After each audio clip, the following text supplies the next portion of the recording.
ಸಹಕಾರ ಭಾರತಿ ಸಮಾಲೋಚನೆ ಹಾಗೂ ನೋಂದಣಿ ಕಾರ್ಯಕ್ರಮ ಮೌಳಿನಗರದ ಶ್ರೀ ವಿರೂಪಾಕ್ಷೇಶ್ವರ ಸೌಹಾರ್ದ ಸಹಕಾರಿಯ ಸಭಾಂಗಣದಲ್ಲಿ ರಾಯಚೂರು ಜಿಲ್ಲಾ ಸಹಕಾರಿ ಭಾರತಿ ಸಂಸ್ಥಾಪನಾ ದಿನಾಚರಣೆ ಅಂಗವಾಗಿ ನಡೆದ ಸಮಾಲೋಚನೆ ಹಾಗೂ ನೋಂದಣಿ ಕಾರ್ಯಕ್ರಮವನ್ನು ಸಹಕಾರಿ ಭಾರತಿ ರಾಜ್ಯ ಕಾರ್ಯಕಾರಿಣಿ ಸದಸ್ಯರಾದ ಅಮರೇಗೌಡ ನಕ್ಕುಂದಿ ಅವರು, ಸಹಕಾರ ಭಾರತೀಯ ಸಂಸ್ಥಾಪಕ ಅಧ್ಯಕ್ಷರಾದ ಲಕ್ಷ್ಮಣ್ ರಾವ್ ಮತ್ತು ಇನಾಮದಾರ್ ಅವರ ಭಾವಚಿತ್ರಕ್ಕೆ ಪುಷ್ಪ ಸಮರ್ಪಿಸುವುದರ ಮೂಲಕ ಚಾಲನೆ ನೀಡಿ ಮಾತನಾಡಿದರು. ರಾಜ್ಯದಲ್ಲಿ ಸಹಕಾರಿ ಸಂಸ್ಥೆಗಳ ಬೆಳವಣಿಗೆಯಲ್ಲಿ ಅಂಗ ಸಂಸ್ಥೆಯಾಗಿ ಸಹಕಾರಿ ಭಾರತಿ ಕಾರ್ಯನಿರ್ವಹಿಸುತ್ತಿದೆ. ಮುಂದಿನ ದಿನಗಳಲ್ಲಿ ಹೆಚ್ಚಿನ ಸಂಖ್ಯೆಯಲ್ಲಿ ಸದಸ್ಯರನ್ನು ನೋಂದಾಯಿಸಿಕೊಂಡು ತಾಲೂಕಿನ ಸಹಕಾರ ಭಾರತಿ ಸಂಸ್ಥೆಯ ಪದಾಧಿಕಾರಿಗಳನ್ನು ಆಯ್ಕೆ ಮಾಡಲಾಗುವುದು ಎಂದು ತಿಳಿಸಿದರು.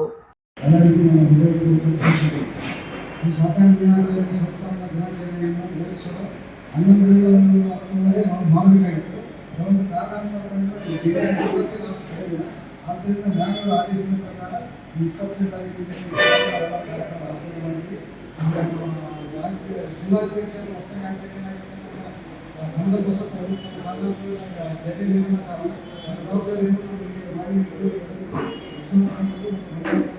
ಮಾನಿಪಟ್ಟಣ ಸಹಕಾರಿ ಸೌಹಾರ್ದ ಬ್ಯಾಂಕ್ನ ಮುಖ್ಯ ಕಾರ್ಯನಿರ್ವಾಹಕ ಅಧಿಕಾರಿ ನಾಗರಾಜ್ ಅವರು ಮಾತನಾಡಿ, 1978ರಲ್ಲಿ ಸಹಕಾರ ಭಾರತಿ ಸ್ಥಾಪನೆಯಾಗಿದ್ದು, ಸಹಕಾರ ಭಾರತಿ ಸಹಕಾರಿ ಸಂಸ್ಥೆಗಳ ಸಹಕಾರಿಗಳ ಜವಾಬ್ದಾರಿಗಳನ್ನು ಹಿತಾಸಕ್ತಿಯನ್ನು ಕಾಪಾಡುವಲ್ಲಿ ಶ್ರಮಿಸುತ್ತಿದೆ.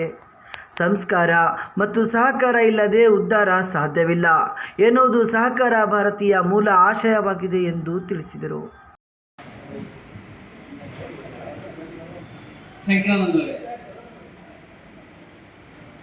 ಹಾಗೂ ಸಹಕಾರ ಸಂಸ್ಥೆಯ ಆತ್ಮೀಯ ಬಂಧುಗಳೇ, ನಿಮಗೆಲ್ಲ ತಿಳಿದಿರುವ ಹಾಗೆ ಸಹಕಾರಿ ಭಾರತೀಯ ಸಂಸ್ಥಾಪನಾ ದಿನಾಚರಣೆ ಅಂಗವಾಗಿ ನಾವೆಲ್ಲ ಇಲ್ಲಿ ನೆರೆದಿದ್ದೀವಿ. 1978ರಲ್ಲಿ ಸಹಕಾರ ಭಾರತಿ ಪ್ರಾರಂಭ ಆಯಿತು. ಸಹಕಾರ ಭಾರತೀಯ ನೋಂದಣಿ ಕಾರ್ಯಕ್ರಮ 1979 ಜನವರಿಯಿಂದ ಶುರುವಾಯಿತು.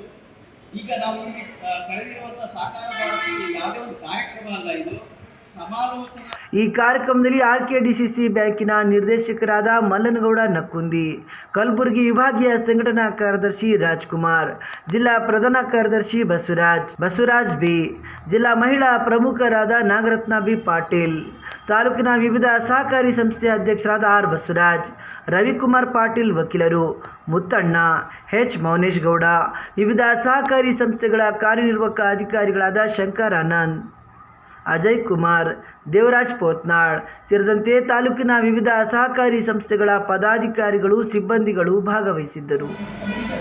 ಸಹಕಾರ ಭಾರತಿ ನಮ್ಮ ಲಕ್ಷ್ಮಣ್ ರಾವ್ ಸರ್ ಅವರಿಂದ ಹುಟ್ಟುಕೊಂಡಂಥ ಸಹಕಾರ ಭಾರತಿ 1975ರಲ್ಲಿ ದೇಶದಲ್ಲಿ ತುರ್ತು ಪರಿಸ್ಥಿತಿ ಹೇರಲ್ಪಟ್ಟಿತ್ತು. ಆ ಸಮಯದಲ್ಲಿ ಜನರಿಗೆ ಬಹಳಷ್ಟು ಆರ್ಥಿಕವಾಗಿ ತೊಂದರೆ ಆಗಿತ್ತು. ಇವರೆಲ್ಲ ಜೈಲಿಗೆ ಹೋದವರು, ಮಾಧವರವರು ಮತ್ತು ಲಕ್ಷ್ಮಣರಾವ್ ಇವರೆಲ್ಲರಿಗೂ ಸಮಾನ ಮನಸ್ಕರು ಸೇರಿ ಜನರಿಗೆ ಆರ್ಥಿಕವಾಗಿ ಮುಂದೆ ತರಬೇಕು. ಇಷ್ಟೊಂದು ಆರ್ಥಿಕವಾಗಿ ತೊಂದರೆಯಲ್ಲಿದ್ದಾರೆ. ವೈಯಕ್ತಿಕವಾಗಿ ಮನುಷ್ಯ ಆರ್ಥಿಕವಾಗಿ ಮುಂದೆ ಬಂದರೆ ಸಮಾಜ ಆರ್ಥಿಕವಾಗಿ ಮುಂದೆ ಬರ್ತದೆ. ಸಮಾಜ ಬಂದರೆ ದೇಶವನ್ನು ನಾವು ಆರ್ಥಿಕವಾಗಿ ಮುನ್ನಡೆಸಬಹುದು ಅನ್ನೋ ಒಂದು ಉದ್ದೇಶದಿಂದ ಹುಟ್ಟುಕೊಂಡಂಥ ಸಹಕಾರ ಭಾರತಿ. ಆಮೇಲೆ ಸಹಕಾರ ಭಾರತದ ಅಡಿಯಲ್ಲಿ ಭಾರತೀಯ ಅಡಿಯಲ್ಲೇ ನಾವೆಲ್ಲರೂ ಕೂಡ ಕೆಲಸ ಮಾಡ್ತೀವಿ.